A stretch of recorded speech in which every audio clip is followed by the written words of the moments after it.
I'm really glad you're here. And by the way, what Hunter said, I had a guy stop me a while back and told me something. He said they went on and if you subscribe to BPL, then you get all the past lessons too at that same cost. And there's not a deal like that anywhere. And so I had a man told me a while back, he said, I've got a company with a lot of different leaders. And he said, I went in and got all your stuff. I've got over 200 lessons now for my staff without having to go everywhere to find it. And he said, so thank you. So the guy made a small investment, but he's set up forever. So that's another tip you might want to try, okay? The lesson I got for you today, I promise you, it's one I'm excited about, and every one of you are going to need. Every one of you are going to want, especially those of you that are leaders and the president or the owner or the CEO, whatever, you're going to want it. And then you're also going to want it to give to your people, especially your second man or second woman. Many years ago, I was with a group of people, and they were kind of discouraged in their jobs, and they wanted to go places, but they were bucking the people above them.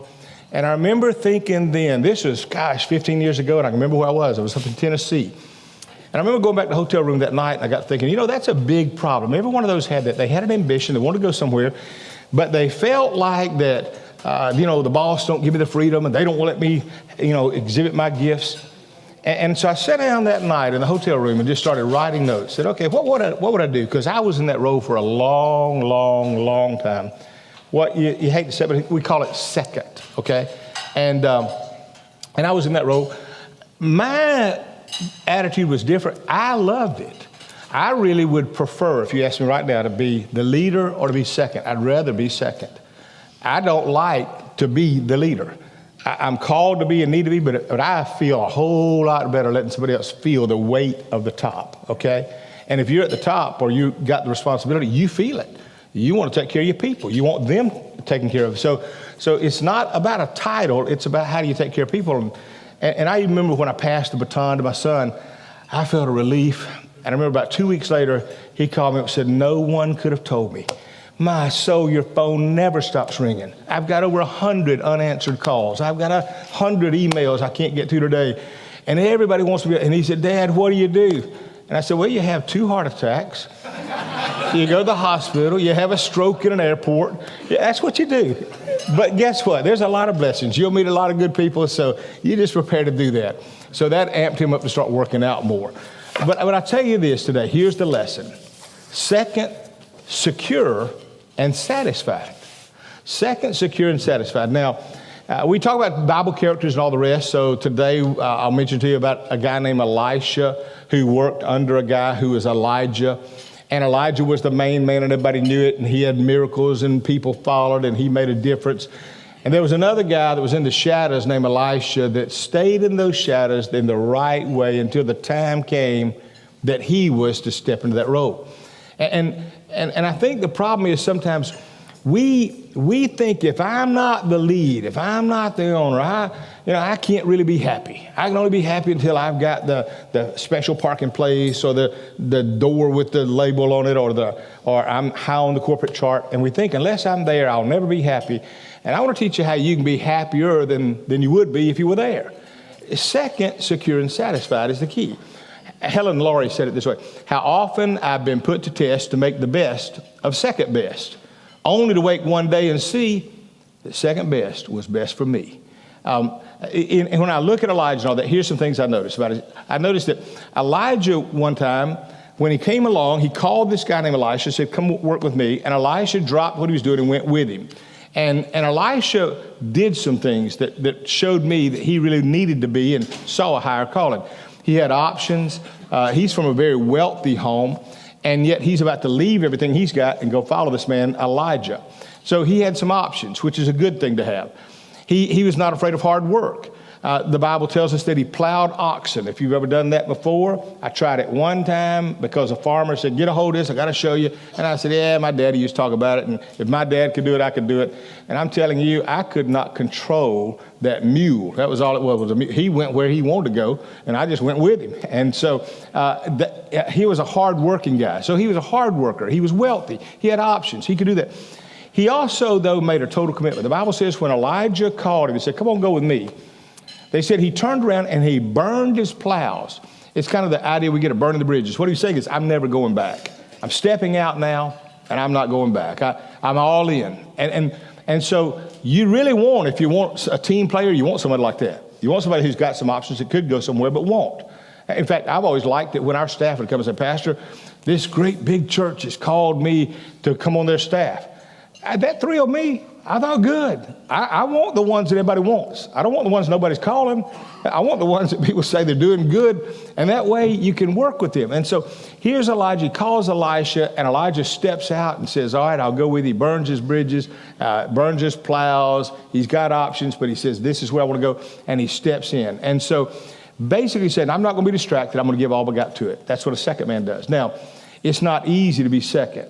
One is, it's not easy to be second because it's an ego issue. You know, it's always, well, they're the boss and I'm number two. And being number one is the goal of most people. That seems to be our goal. So if you're second, you think, well, I'm just, I'm not quite there.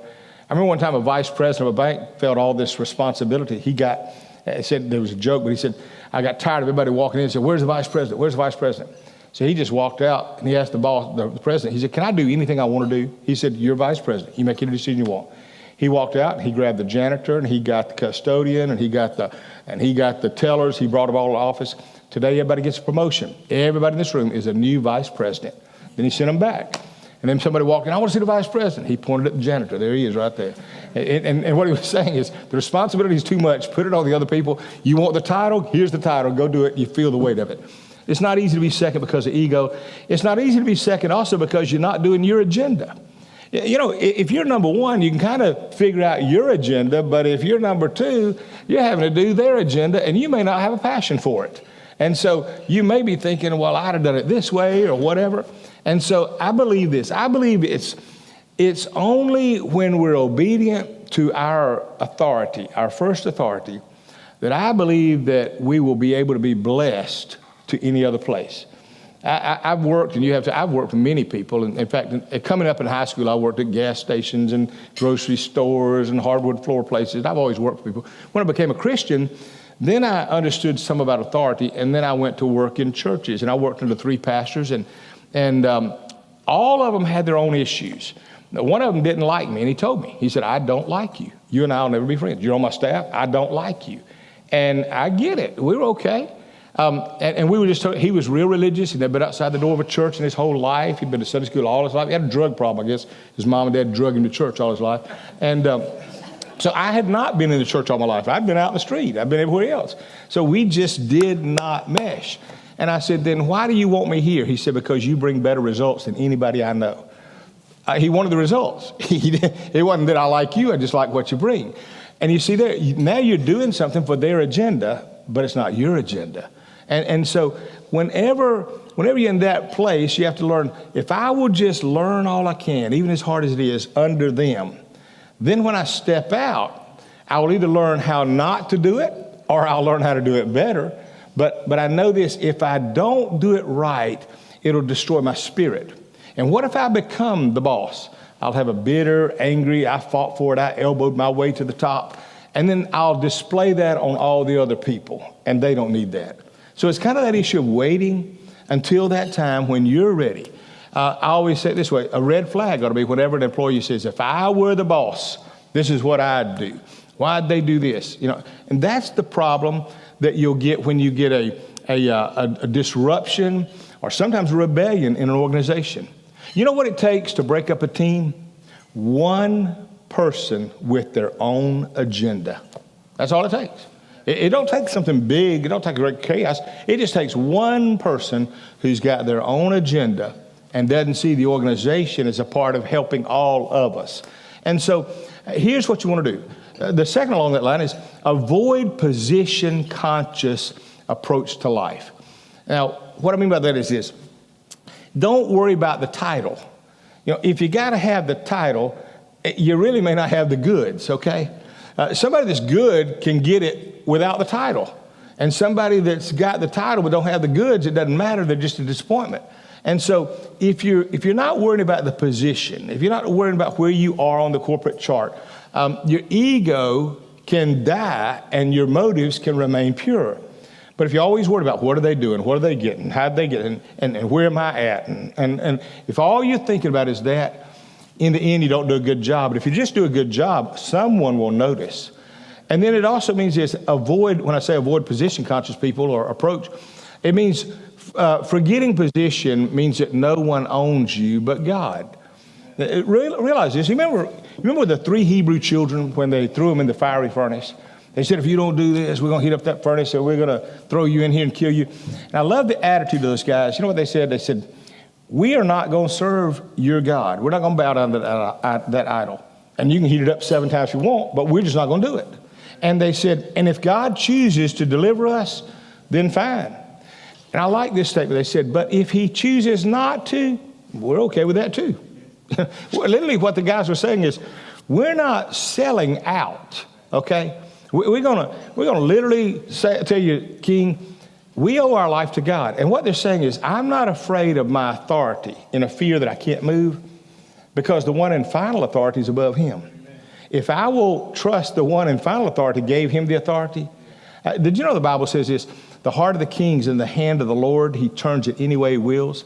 I've seen God sometimes take a boss and turn their heart, and they're giving you grace that they would never have done before.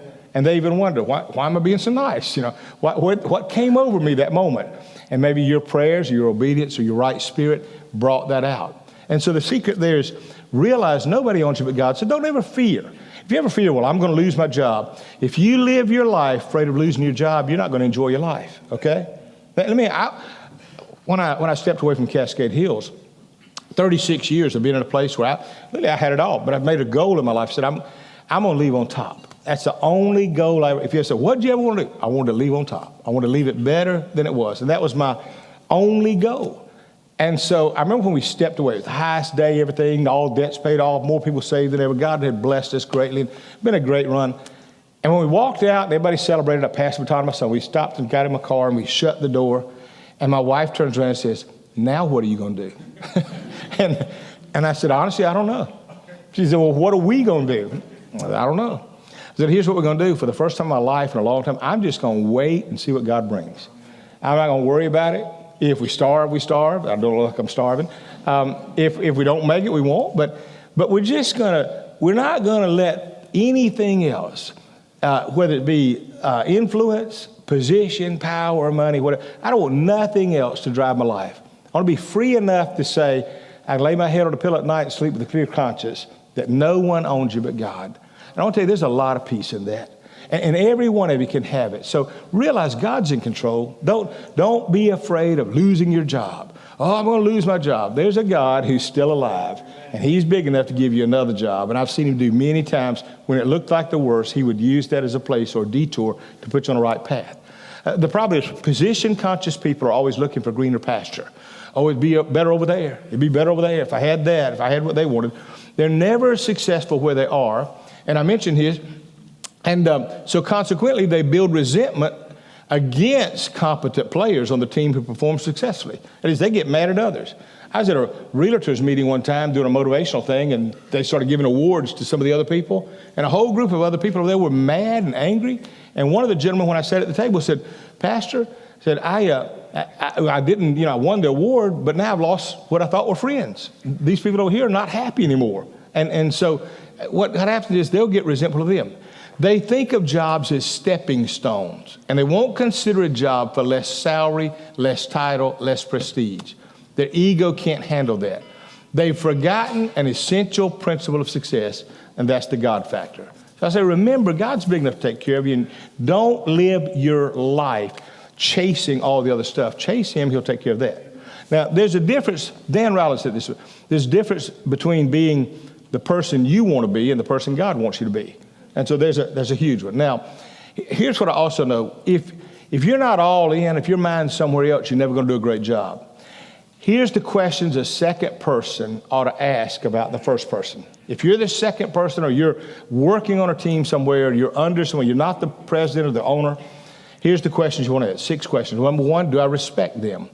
Do I respect them? That is, can I follow them because I respect them? Respect doesn't mean, do I like their personality? I respect a lot of people. There's a guy, the other night, I said to a guy, I don't like you. We're not going to make it as intimate friends, and he's a great guy. And I said, however, I got to tell you, I respect you. I can't tell you how refreshing it is to be with somebody that can disagree with you and do it in a loving tone. And at the same time, I know that you'd have my back and I'll have yours if you ever need it, but you and I will never be on the same page or the same journey. And you know something? He was fine with that. We shook hands, we're friends. It's okay to disagree. But respect is the issue is, do they live what they say they live? And so the question is, do I respect them?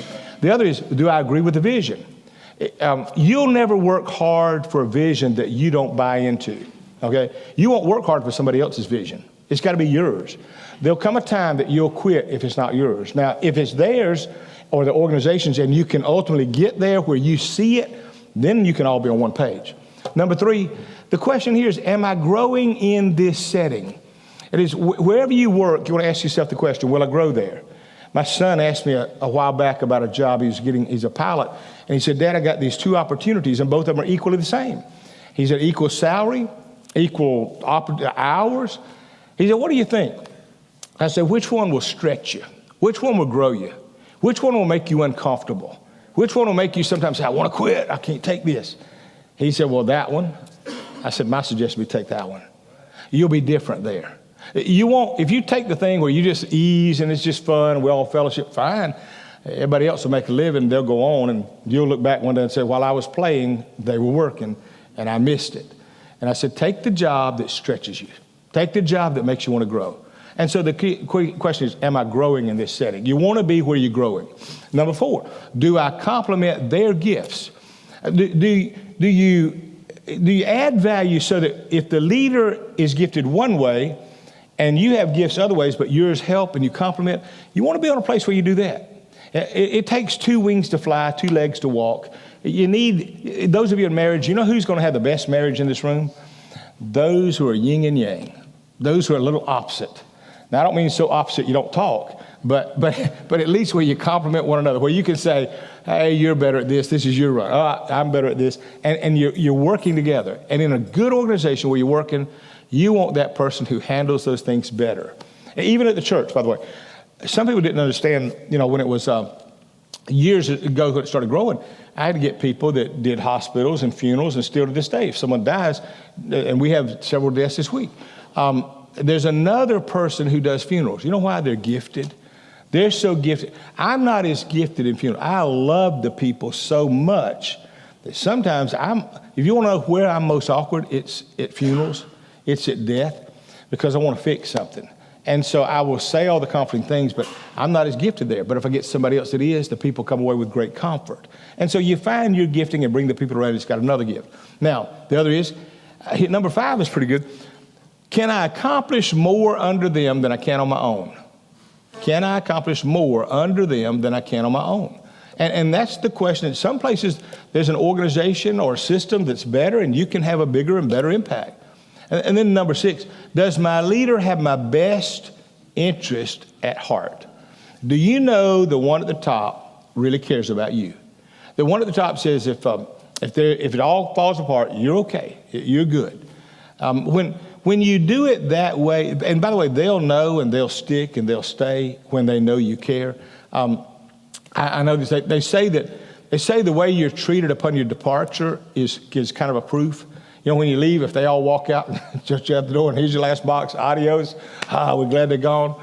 But if on the other hand, they say, we're going to miss you, we love you, we're going to give you a little time here, here's a generous gift. And the way you leave shows that. And so that's the 6th question. Now, here's another. There are great benefits, though.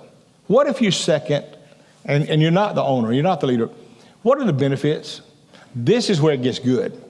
1, you get exposure to great people and experiences. See, you already know your people, your circle now, but you get an opportunity to be further, educated, influenced, and helped by knowing others. When I worked on staff with people, I got the privilege of meeting people I would have never known. I used to do this that they hated. In fact, they knew I did it, but every time we had a guest speaker, and we'd have to pick them up at the Atlanta airport because Columbus Airport just didn't work for us, I would always volunteer. I mean, it didn't matter what I'd do. What I had on the agenda. I've got to go pick up so-and-so. And they'd say, this guy's traveled the world, he's done so-and-so. Man, there'd be about 13 of us on staff. I'll pick him up. Yeah, but it's 11 o'clock at night. That's fine, I'll pick him up. And the reason I picked him up, I would have my notepad that I never leave home without. And I would start writing notes. I'd write questions. I mean, I'll tell you the illustration about the time I picked up the guy that was supposed to be the world's greatest, Charles Tremendous Jones, supposed to be the world's greatest salesman. And he was. I picked him up and took him to Atlanta Airport. But when I picked him up at the hotel room, he came out and he sat down. He said, look, if it's all right with you, he was moving slowly, I'm going to sit in the back seat. He said, but I'm really sick. I'm nauseated.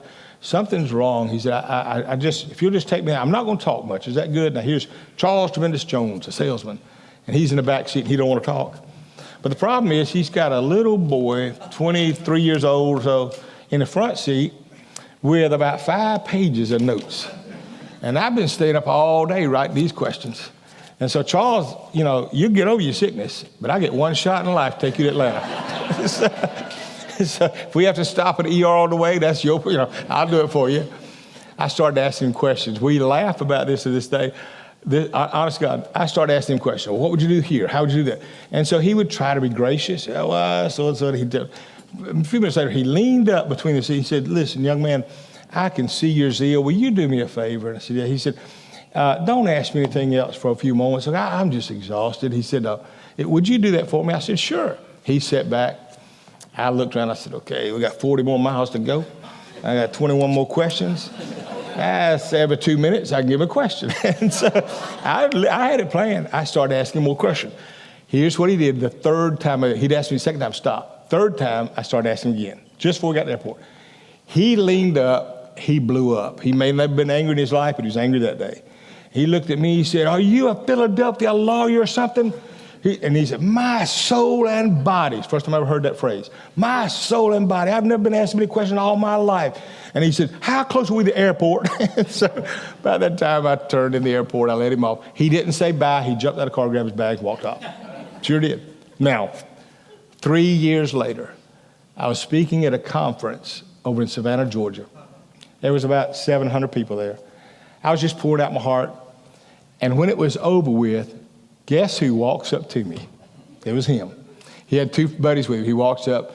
He said, Bill, I want to apologize to you. He said, when you walked up there to speak, I turned to those guys with me and said, oh, my soul. That boy, he said, I called that boy. I called him down. He said, I told him to shut up. He said, and there he is speaking. And so he said, I want to apologize to you. He said, I didn't realize you were going to use those questions and answers for something in your life.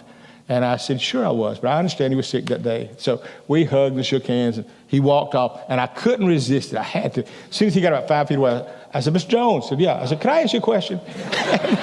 He turned around and just waved his arm, be like, get out of here. That's the last time I saw him before he died, but I can tell you this, I believe if you're second person, you get opportunities others may not get. You get a chance to be around some. So that's one. 2 is the opportunity to use your strengths. When some people think if you're the leader, man, you just got it made. Do you know how rarely you get to do what you're good at when you're the leader? Because you're doing everybody else's stuff. You're having to oversee everything else. If you're the leader, you may be outstanding in some areas, and that's your gifts, and that's what got you the job. But the day you become the leader, now you've got to do so much for everybody else, you don't have the chance to do what you do well. And so there's a good opportunity to do your gifts and only your gifts when you're in another role. The other is the atmosphere is easier to succeed in. Now, I learned this one. I remember when I wrote this one, I can tell you exactly what it was with this one. I can tell you, I won't tell you who it was, but I remember thinking about somebody I hired, and Debbie, you remember, I let them go 3 weeks later. I mean, I brought them all the way in, and that 3 weeks, every day I tried, and I said, that's not going to work. And I went in and said, look, no point, let's go any further, and send them off. And they're fine today, and I'm fine. And I remember the whole church was saying, what in the world did you do that for? I figured out within 3 weeks, every day I tried, we were never going to be able to work together because we didn't have the same vision, the same values, the same goals, the same way of treating people. And so I just knew, stop it before it gets too far. Now, where I got them from was a place twice as large as where we were. Where I got them from, huge. Massive. Everybody. In fact, you put it on your resume and you get a job, they just, oh, you came from there? And they hire you. And that was the day I learned something. I said, was he good because he's really good? Or was he good because he's in a good environment? And I really wasn't getting that whole environment. In fact, probably if I'd have called down there, the people down there would have said, thank you. We're better now.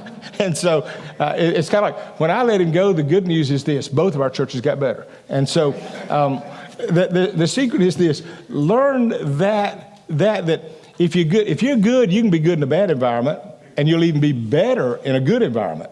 But if you're bad, you'll be bad in a good environment or a bad environment. It won't matter. Bad's bad and good's good. That's what it is. Here's another. The atmosphere, number 5, a word to the first person about the second person. Let me give you this in closing here, okay? Communicate to them.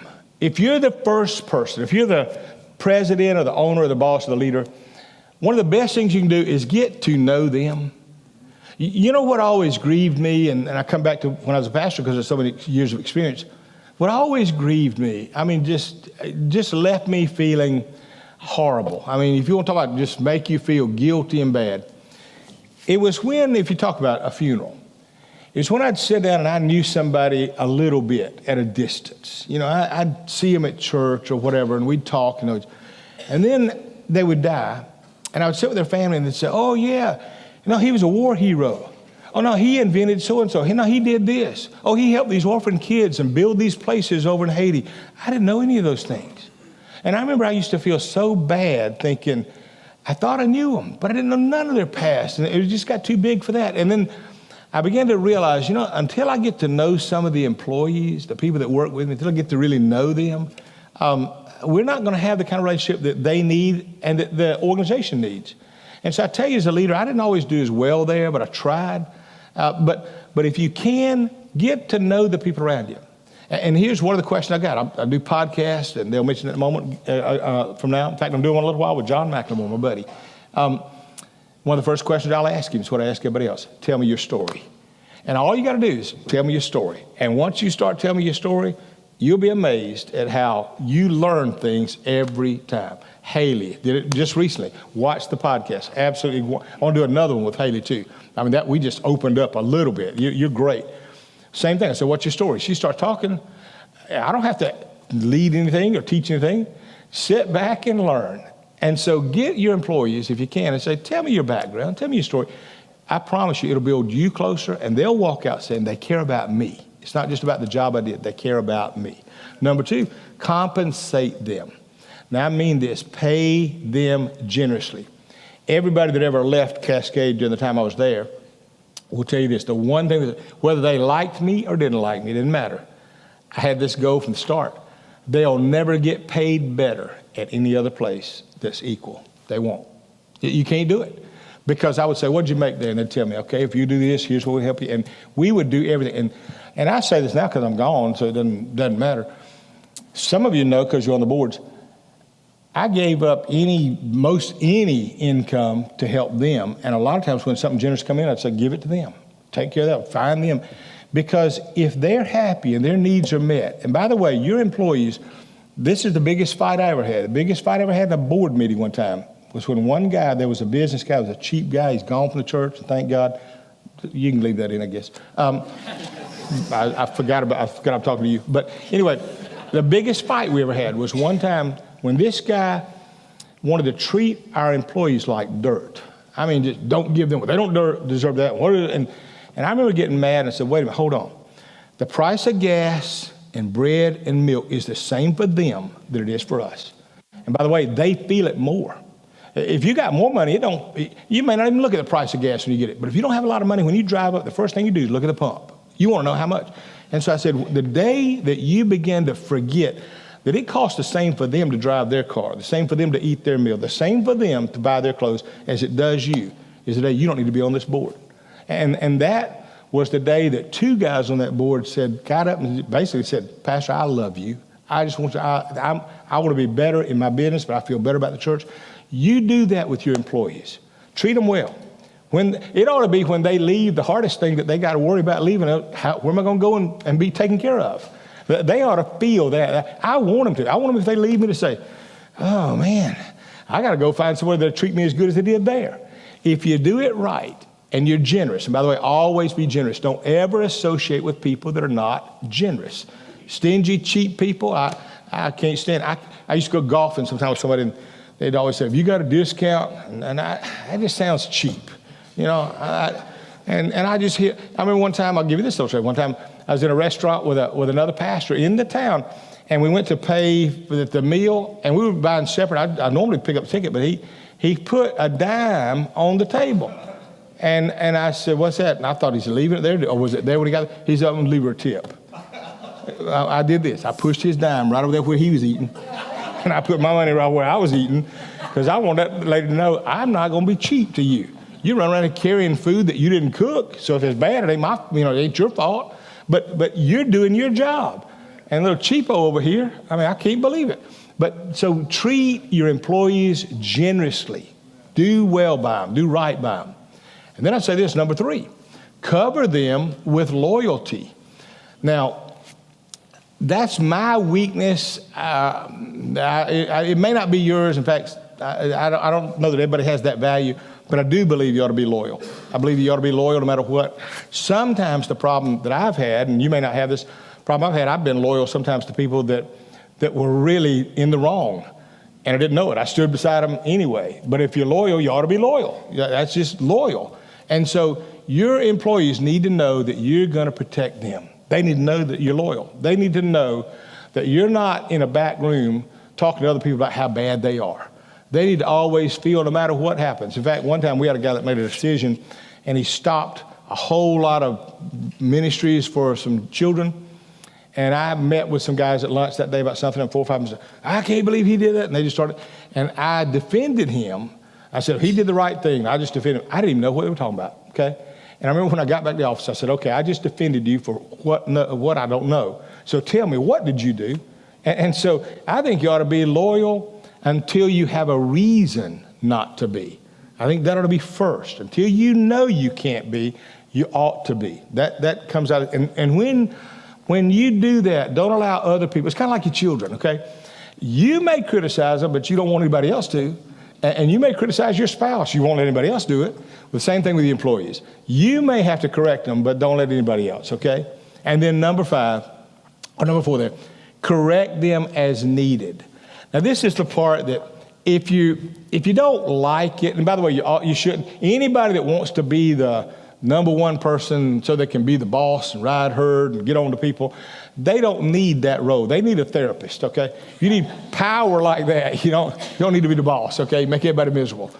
But if you do have an employee that is teachable and needs correction, you're hurting them if you don't.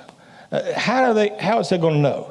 And so you're going to have to sit down, and it's not personal. It's just saying, this is not what I like. And as much as you don't like it, if you don't like doing it, that could hurt you from getting a good employee. So you're going to need to do it. And the easiest way to do that is what I call sandwich it. I'll just say it quickly this way. If you eat a sandwich, you got bread, meat, bread. Make your bread the praise. John, you do a great job, and boy, I love you. And I want you to know people around here think the world of you, and there's so many good things you do. That's the bread. Now the meat is, but John, we've got an issue. And that way you're talking about what the problem is. Here's what the issue is. And you may not mean it, and you just deal with it and say, tell me what you see, what you feel, why. Let them tell you and see if they're right, and then come back with the bread. All right, John, we're going to fix this. I hope we're done. Let me tell you again, what a great worker you are, how much I love you, appreciate you.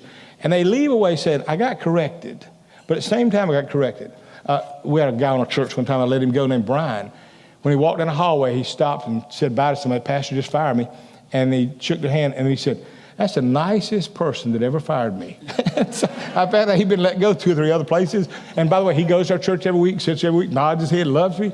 But he said, that was the nicest way of being fired. It was almost like he didn't know he got fired. And so that's the best. You don't have to throw people out of the plane. You can land and gently take them off and let the luggage out. Wouldn't it be easy if you're flying? Okay, we're over Dallas, get out. So, it should not be easy on the pilot, but not everybody else, especially the pastor. So you want to make sure that what you do is when you correct them, if you will correct them with love and you correct them with the desire that I know you're going to get there, this is that one little blind spot, you'll do them a favor. And by the way, don't you know, even to this day, you appreciate the people that corrected you at times? Even when you didn't like it, but they made you better. You had a mom or dad, you may not appreciate it till they're dead and gone, and then you stop and say, my mama wouldn't let me get away with that. I saw a little girl the other day tell her mother to shut up in a grocery store. Her mother told her something, she said, you just shut up. A little girl about that big. I thought, my mama would have she'd have got a hold of me, took me out of the store. Honestly, I would have cried every time I drove by a grocery store to this day if I'd have done that. And so you had moms and dads that corrected you, and you don't hate them. They did you well. And if you love them, you will correct them, but you'll do it in love in a great way. So that's the way you want to be second, secure, and satisfied. And in the right time, God will open the doors for you, okay? Hope that helps you. Let me lead you in a word of prayer for a moment, and then I got Hunter's going to come and share something with you, okay? Father, I pray for everyone here and everyone listening, Lord. I pray that you'll bless their life and guide their steps. I pray you'll help us to grow and to get better in every single thing we do every day. Thank you for the opportunity we have on this earth to make a difference. Help us to do it well in Jesus' name. Amen.